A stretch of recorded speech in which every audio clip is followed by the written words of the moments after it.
Hi guys! Gagawa tayo ngayon ng parol gamit ang mga recyclable materials. Kailangan natin ng Huggies Star na kawayan.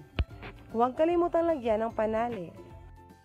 Dapat nakahanda na lahat ng mga gagamitin gaya ng gunting, stick glue, glue gun, at yung mga recycled droppers natin na malinis na. Atin nang simulan ang pagpapaganda ng ating parol gamit ang mga recycled materials. Mag-ingat sa paggamit ng glue gun kasi mainit.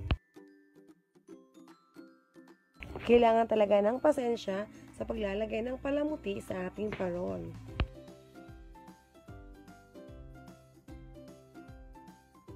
At ito na ang ating nagawang parol.